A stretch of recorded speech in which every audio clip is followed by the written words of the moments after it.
L'échiquier international, soyez les bienvenus. L'Eid el-Fitr est célébré dans plusieurs pays musulmans. Généralement, vous n'êtes pas sans savoir qu'en ce jour, les enfants arborent leurs nouveaux et beaux vêtements pour l'occasion, offerts le plus souvent par leurs proches. Rien de tel à Gaza, on cherche surtout du linceul, même le tissu mortuaire est rare, interdit par l'administration coloniale.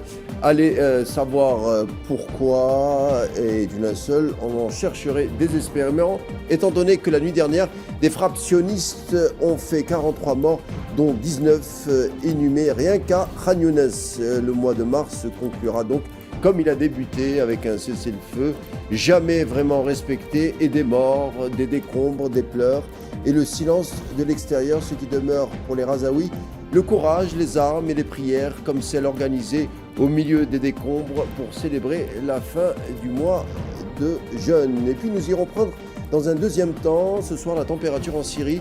Un gouvernement a été nommé par le président syrien Ahmed Al-Shara.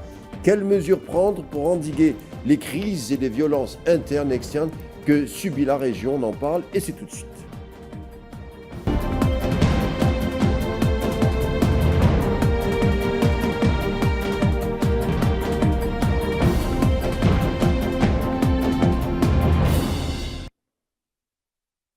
Observez la fin du mois de jeûne avec une festivité qui n'est pas au rendez-vous. 7 enfants font partie des victimes de bombardements de la nuit dernière à Khan Younes, à Gaza. Le cessez-le-feu entre la résistance palestinienne et l'entité sioniste ne serait qu'un pâle souvenir au vu des événements. Mais à l'aune de ces tristes nouvelles et autres tragédies, comment évaluer le futur de Gaza, le futur des habitants? On va essayer d'en savoir un peu plus en demandant à notre invitée du jour, voir ce qu'elle en pense. Je ne sais pas si elle est avec nous. Il s'agit de Aïssel Midani. Bonsoir. Bonsoir Karim. Bonsoir à vous. Et puis, effectivement, je suis avec vous.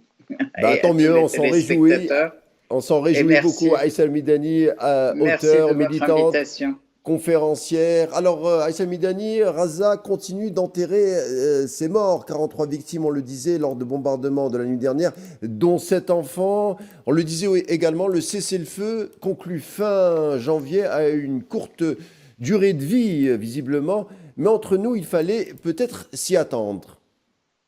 Tout à fait, étant donné que de toute façon, il est clair que Netanyahou n'a absolument aucune envie de terminer la guerre, puisque pour la fin de la guerre veut dire la fin de sa vie politique et la fin de son gouvernement. Ça, c'est d'un côté, et que de l'autre côté, le début ou l'exacerbation aussi des contradictions au sein de l'État de fantoche d'Israël. Puisque comment dire, les gens veulent demander, exiger des comptes rendus à tous les membres du gouvernement, sachant que de toute façon, maintenant, effectivement, il y a de très graves contradictions à l'intérieur, il y a des graves scissions, un véritable schisme au niveau de la société israélienne, hein, et puis concernant d'une part des accusations que les gens mènent contre Netanyahou, et en fait en plus tous les procès dont il est objet, les procès de corruption, et plus les procès dans sa responsabilité du 7 octobre, plus les procès des membres de sa famille, ajouté au fait qu'il ait voulu il a essayé, il a démissionné, ou il a licencié et fait démissionner le responsable du Shabak. En fait, c'est les services secrets Du israéliens, Shin une Bet. partie, oui, Shin Bet. Donc aussi israélien, Et le que procureur général là-dessus il également. y a eu aussi, oui, aussi il y a eu la juge, Madame la juge de la Cour suprême, qui l'accuse de ne pas de prendre des droits qu'il n'a pas à avoir, et qu'il n'a absolument pas les droits de licencier les responsables de Shin Bet. que les familles des otages, en fait, ou des prisonniers qui sont chez Hamas continuent aussi à l'accuser du fait que, de toute façon, la vie des gens, de leurs amis et de leur famille ne compte pas pour lui. Et ce qui est vrai depuis le début du génocide, hein, que les responsables au sein de l'armée aussi n'arrêtent pas de répéter que de toute façon leur armée n'est absolument pas d'accord et qu'elle n'est pas prête à continuer Alors, ce type de combat et de guerre avec les Palestiniens, sachant que la plupart des personnes qui ont été appelées refusent de se laisser enrôler dans l'armée, alors que Aïssa les Midani, Haridim continuent à refuser. Donc il y a une véritable crise aussi au sein de l'armée. Et en vous faites bien fait, d'en lui, parler. il continue à vouloir faire la guerre. Vous avez anticipé ma question. On devait parler Ouais. de la situation de l'entité sioniste qui est au bord d'une crise Mhm. dans une troisième partie, mais tant mieux, on va en parler tout de suite. Alors, beaucoup Mhm. d'analystes sérieux se posent si finalement c'est pas aussi oui, l'effondrement de l'entité sioniste au vu des chiffres, des pertes économiques sans Tout à précédent, fait. pertes militaires 34 milliards de dollars, pertes économiques totales 67 milliards de dollars, déficit budgétaire 40 milliards de dollars, 60 000 entreprises ont fermé, entraînant des pertes d'emplois massives. Le secteur du tourisme a chuté de 70%, entraînant une perte de 5 milliards de dollars. Le secteur de la construction a perdu 4 milliards de dollars. Enfin, je pourrais, sans parler des déplacements forcés des sionistes, 143 000 sionistes ont fui leur foyer dû aux ripostes de la résistance palestinienne. Voilà, je pourrais énumérer La pas mal de résistance données libanaise, ouais. qui donnent en tout cas, qui illustrent la crise profonde à laquelle vous nous avez amenés. Tout à fait. Ajouter au fait que le port d'Elat, le Rashrash, en fait, qui est Elat, il est complètement bloqué et qu'il fonctionne à 10% au maximum à cause justement de la riposte yéménite et de l'aide yéménite aux Palestiniens. Donc l'interdiction de la navigation au sein de la mer Rouge pour tout ce qui est à destination et à partir de l'entité sioniste, au fait aussi à toutes les pertes qui sont causées par la guerre elle-même, parce que en fait, eux, ils sont des producteurs. En fait, les gens, les réservistes qui sont dans l'armée, puis quand ils sont dans l'armée, ils ne sont pas dans la production. Donc, il y a aussi une crise à ce niveau-là, plus la crise avec les Haridim. En fait, c'est ceux qui sont les Haridim sont les extrémistes juifs et qui refusent de faire le service militaire.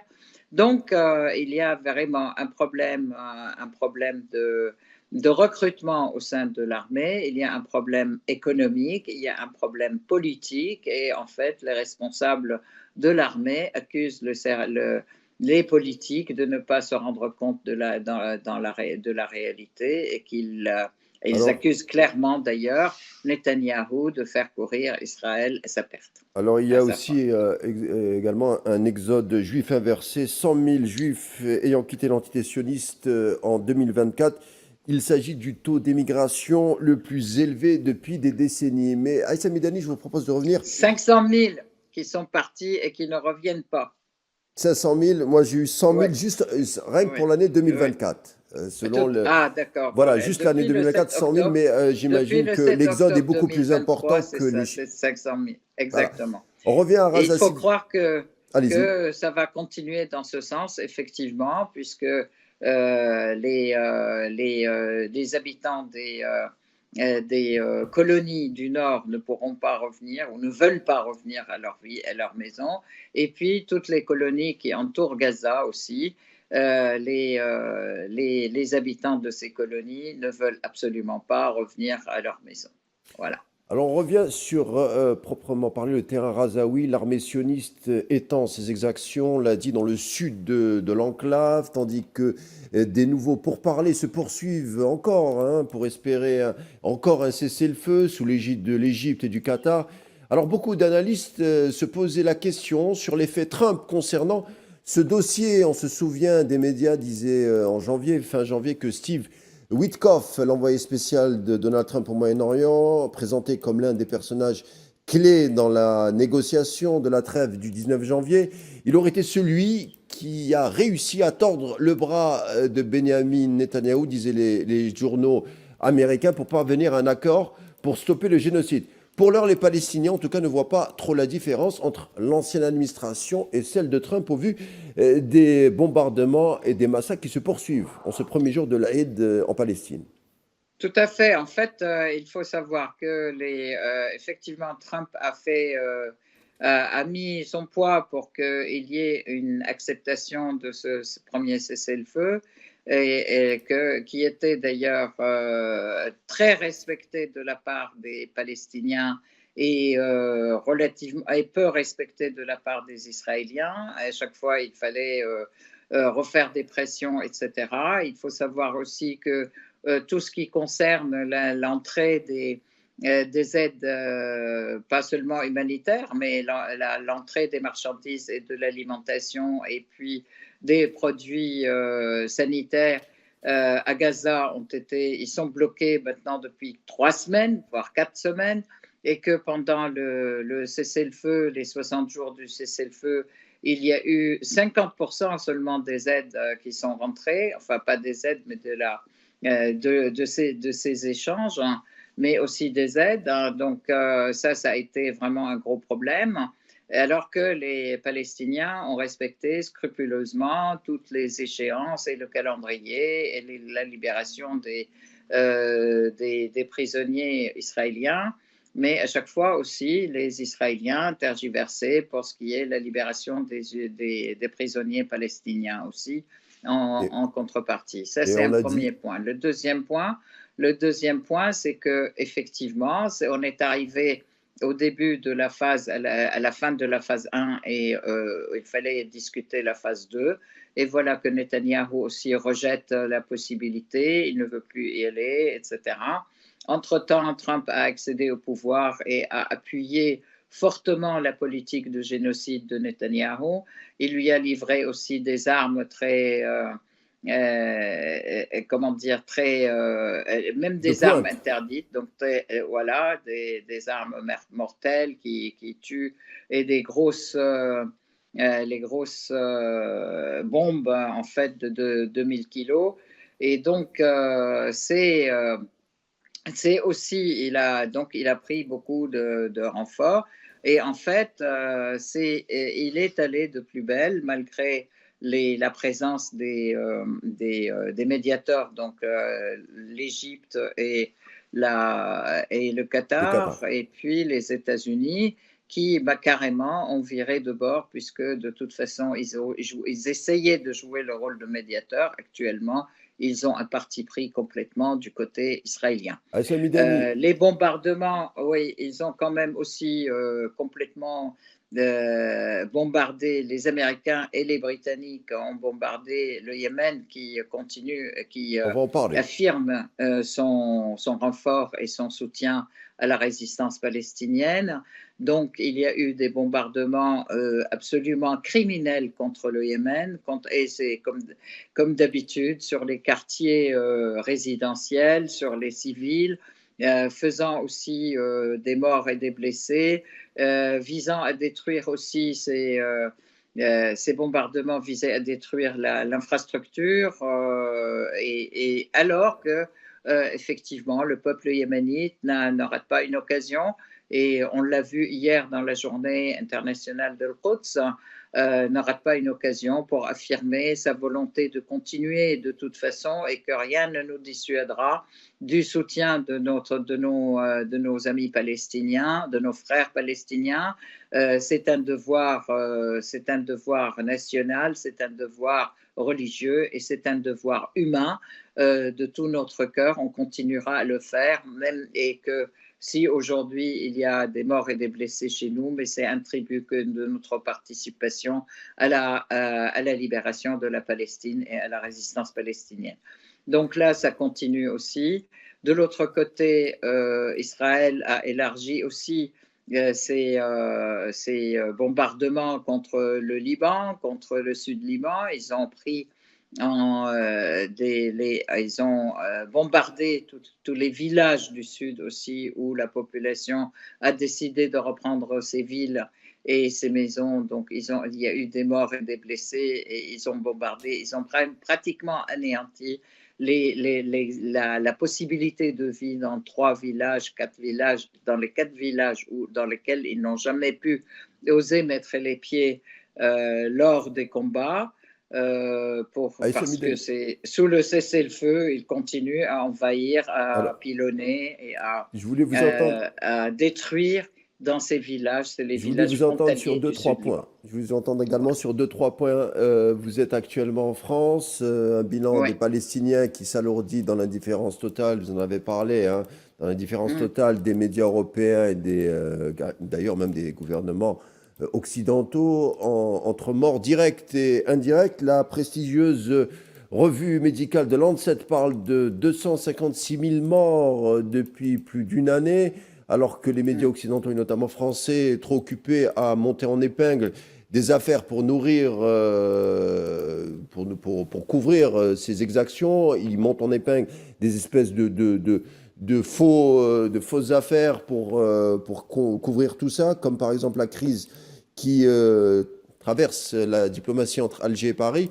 Et d'ailleurs, c'est à se Mm. demander si ce n'est pas le plaidoyer des diplomates algériens à l'ONU qui provoque aussi tout ça. Donc forcément, tout ramène à la situation en Palestine, ou un certain Mm. lobby sioniste.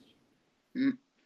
En fait, la France est très gênée, et elle a besoin de couvrir ça. D'abord, elle est gênée par son passé en Algérie qu'elle ne veut jamais reconnaître et puis qu'elle est toujours son passé aussi génocidaire, je pourrais dire, et qui a été aussi récemment mis en exergue par des vidéos en France où il disait on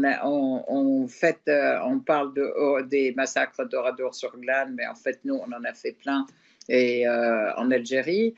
Ça, c'est un premier point et qu'ils ne veulent pas reconnaître. Le deuxième point, c'est aussi, elle est très gênée de continuer à soutenir Mordicus et contre tous un pouvoir génocidaire comme celui d'Israël, de recevoir et continuer à avoir des relations d'association, des relations même d'échanges importants, politiques, culturels, etc., avec l'État israélien qui est un État génocidaire.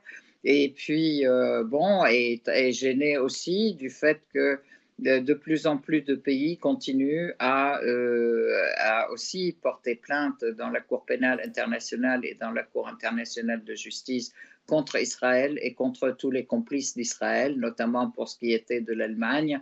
Et maintenant, la France va avoir bientôt son nez aussi qui va être, comment dire, plongé dans ces questions, parce que ça les touche, et quand la France continue à soutenir Netanyahou et continue à soutenir Israël, et à livrer des armes aussi à l'armée israélienne qui fait le génocide. Donc ça, en fait, elle est gênée, mais elle continue à aussi soutenir le terrorisme israélien et puis ce génocide, aussi bien d'ailleurs en Cisjordanie, disons-le, qu'à Gaza et qu'au Liban, parce que au Liban, c'est quand même important de voir que la France fait partie de la commission de contrôle du cessez-le-feu au Liban. Mais en fait, depuis que le cessez-le-feu a eu lieu jusqu'à maintenant, il y a pratiquement des milliers de violations de ce cessez-le-feu, des exactions qui sont commises contre la population, des bombardements contre des villages, des destructions entières. Et puis, ils ont quand même réussi à occuper ce qu'ils appellent 5 points stratégiques qu'ils refusent de quitter. Et tout ça, la France, elle se tait complètement dessus, alors qu'elle fait partie de la commission de contrôle. Et elle trouve toujours des prétextes à Israël, alors qu'elle devrait faire pression et qu'à chaque fois, à chaque réunion avec le gouvernement libanais, et les Libanais exigent de la part de cette commission de faire de plus en plus de pression contre Israël pour qu'il respecte le cessez-le-feu et qu'il respecte les choses qu'il a signées et qu'il ne respecte pas depuis le début. Donc là, effectivement, la France est très gênée, et puis très gênée aussi d'être très proche des États-Unis, qui continuent à soutenir complètement cette entreprise terroriste de génocide contre le peuple palestinien, et qui s'étend pratiquement contre le peuple libanais. En tout cas, Issa Midani, merci d'avoir été des nôtres. Je vous dis à bientôt. Je rappelle, auteure, conférencière, vous êtes une habituée de notre émission. Je vous remercie encore. L'échiquier international arrive à sa fin. Merci de nous avoir suivis. Tout de suite, la suite des programmes sur Al24 News. Quant à moi, je vous retrouverai demain, même heure, non, 19h30. Et Saha Edkoum. Donc, bonne soirée et encore bonne fête. À demain.